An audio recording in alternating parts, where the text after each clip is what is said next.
Appreciate you being here yet again. Today I'll be covering IonQ and why I believe IonQ is building a moat similar to that of ASML. Yes, similar to that of ASML. So you see, ASML's moat was not built overnight, right? It actually took them decades to build this machine, right? It came generations and generations, improvements, and tedious engineering work. And this is what IonQ is doing right now at this moment, right? You're talking about Chris Monroe, who really pioneered this whole quantum computing revolution with his research back in the day. And he's actually the founder of IonQ, or a co-founder of IonQ. So they've been cracking this at years, and their quantum approach, right? Their modality is a trapped ion approach, and this is where they rely on this. It comes from nature, right? So it's the path of least resistance in the sense that they get the least amount of errors. As you know, quantum computers are extremely erratic, right? They are error prone, and that's a big deal, right? Who can actually build a path to full tolerance? And IonQ is building that. And this really took place as they approached. They did a 360, not 360. They took a different path, right?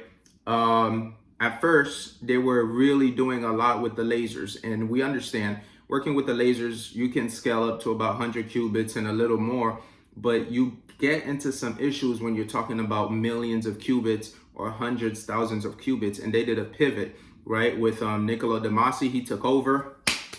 That guy's moving so fast with acquisitions left and right.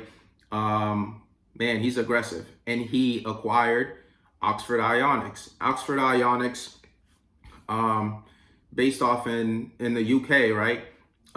Which they were competitors, and mind you, they were both trapped ion companies. So there's that connection there, right? So this was like a match made in heaven in terms of IonQ really had the stack where they had the presence on the cloud like AWS, Google Cloud, and also Azure, right? All three clouds. That's not something that's done overnight. But again, to scale up, they know they had to change their approach. And now what the beautiful approach that Oxford Ionics provide IonQ in really scaling up their machines to be the quantum king of this generation is the fact that Oxford Ionics architecture is simply using the same semiconductor fabs technology that we know today, right? Their qubits are now on a chip. So when they actually go in, semiconductor engineers, actually, I heard Chris Balance talk about it. They say it's easy to work with this, right? So again, this is something people are already used to. So you don't have to learn all these new techniques, all this new learning curve, right? So they've learned to really make their chips pretty much boring, like a regular silicon chip, your everyday chip. And they're doing this on the chip. So again, these computers are going to be powerful, and they've achieved 99.992 gate fidelity. So that is actually telling you the accuracy of their quantum computers. I mean, a lot of people don't even think, based on some of the things I've read, and people thought it would be like daydreaming if you could get 9.99 2 gate fidelity, and Oxford Ionics have actually achieved that. So that is the approach that the team is currently building.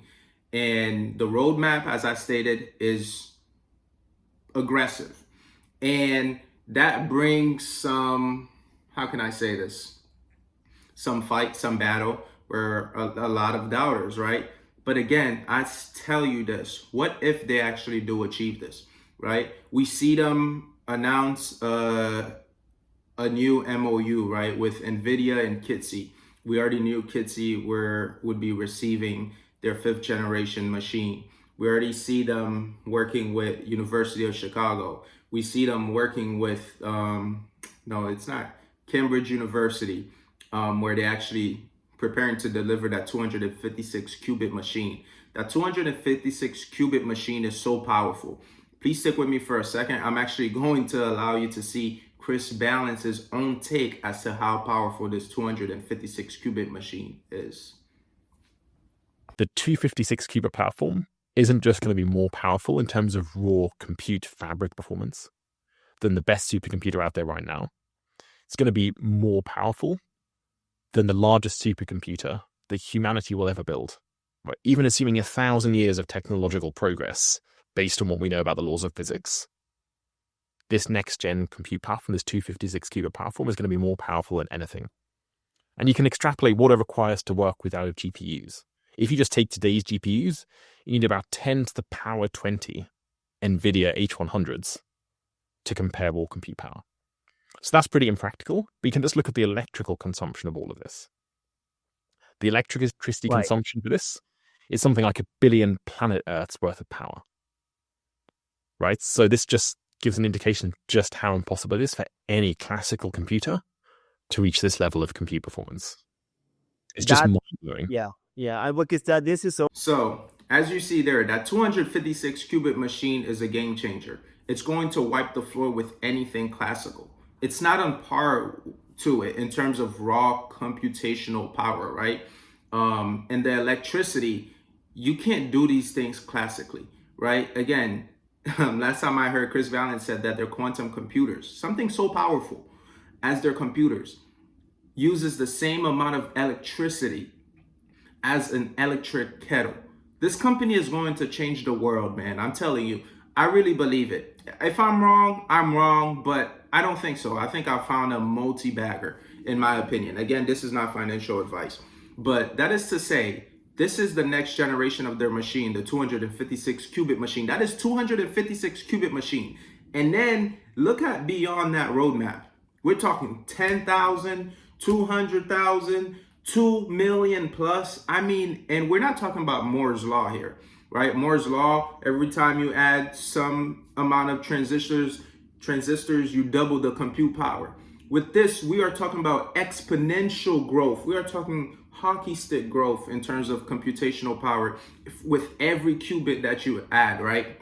So again, if they do achieve this, I do believe we are looking at an achievement, an engineering achievement, because this is really important. Many of the other quantum companies currently, they are still doing physics on their qubits. They are still doing science. They don't have an answer for this, right?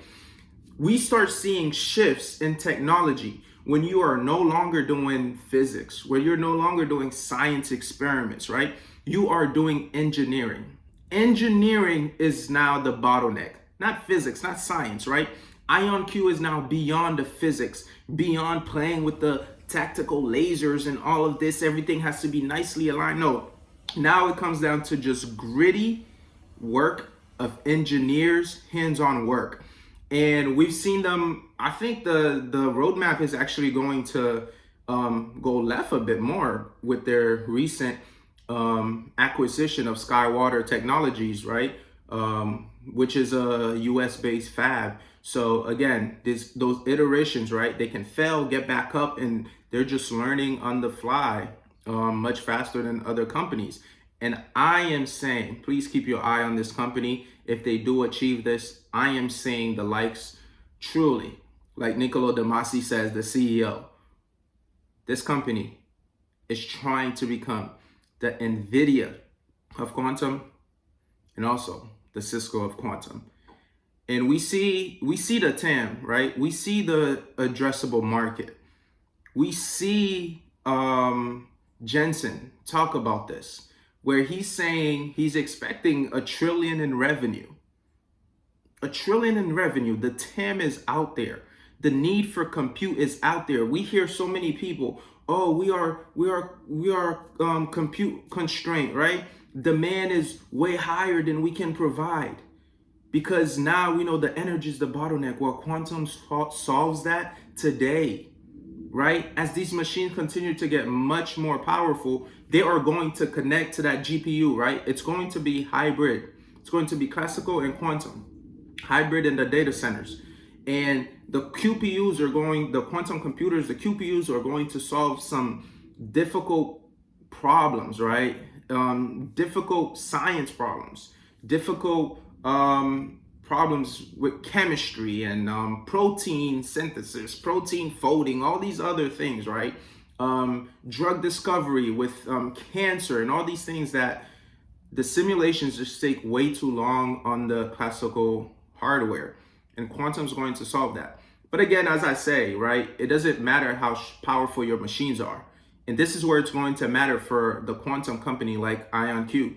You can have a powerful machine, but the applications, those are the game changer. So I believe whenever you get a machine as strong as what IonQ is building, eventually you put enough people who are dedicated to using this, because one, the unit economics will make sense, the efficiencies will make sense, solving the difficult problems will make sense, and also the energy, right? It just connects to a wall. You're not burning as much energy as classical. It makes sense. Smart people will find a way to run important applications on there. And I'm putting my faith in humanity. I'm putting my faith in the people who are solving these problems, right? I'm not that person, right? But again, I say this, they will achieve this, and I believe it. I truly believe it. Quantum is indeed now.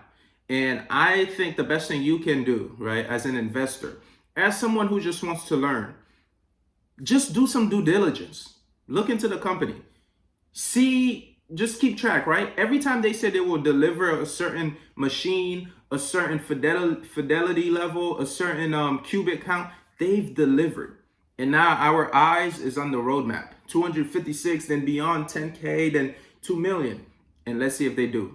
But again, if they do achieve this, this will be an engineering achievement on par to that of ASML. And that is the video for today. Thank you for watching me ramble on, but I hope you did enjoy this. And again, leave a like, leave a comment, tell me what you think. Peace.